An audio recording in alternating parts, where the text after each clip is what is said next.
Tunde was not a reckless person. He was actually careful, calculated. The type that used to say, I can't spend money I don't have.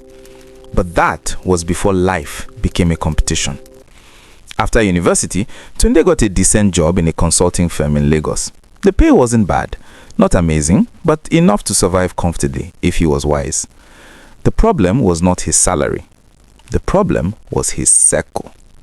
His close friends from school were doing well too. One worked in oil and gas, another in tech, one had already relocated abroad. Their group chat was always active. Just got my new car, promotion alert, Dubai loading.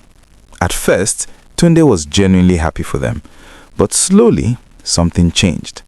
Every time he opened Instagram, someone was at a rooftop lounge, someone was on vacation, someone had a new iPhone. He began to feel behind. It didn't matter that he was paying his rent. It didn't matter that he had no debt. It didn't matter that he was stable.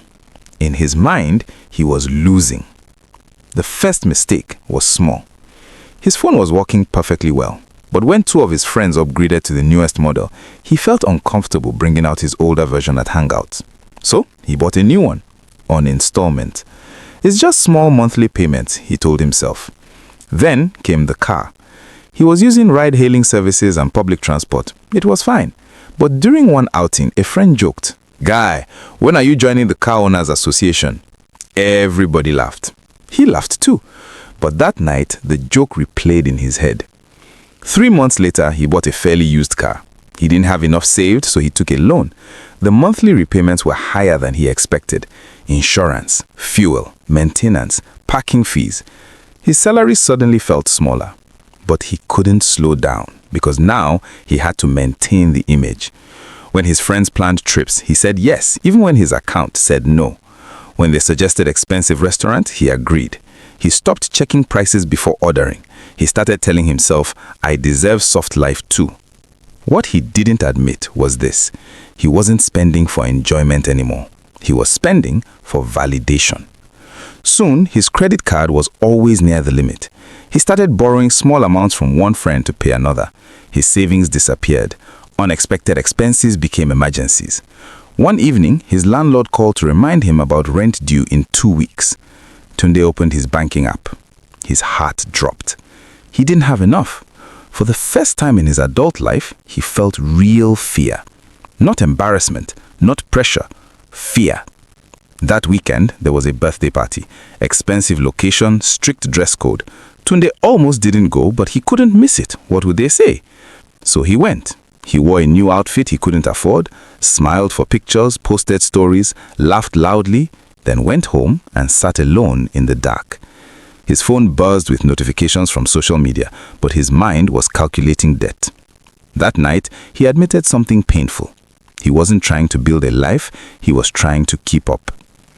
The breaking point came when his car broke down. Major repair. The mechanic mentioned the cost. Tunde felt dizzy. He didn't have it. He called one of his friends to ask for help. The same friend whose lifestyle he had been competing with. The friend listened quietly and said something simple. Guy, why didn't you just live within your means?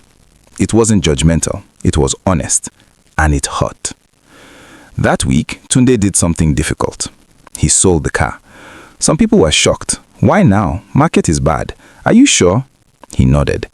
He paid off part of his loan. He downgraded his phone plan. He stopped attending every outing. The group chat became quieter for him. At first, it felt like failure, but slowly, something else replaced the shame. Peace. He started tracking his expenses. He built a small emergency fund. He began investing little by little. He stopped checking Instagram every hour. 1 year later, nothing about his life looked dramatic online. No luxury trips, no flashy posts. But his rent was paid 6 months ahead. He had savings again. He could sleep at night. And the most surprising part, his real friends never left. The ones that mattered didn't measure him by his car or phone. The competition was existing mostly in his own head. Tunde learned a lesson the hard way.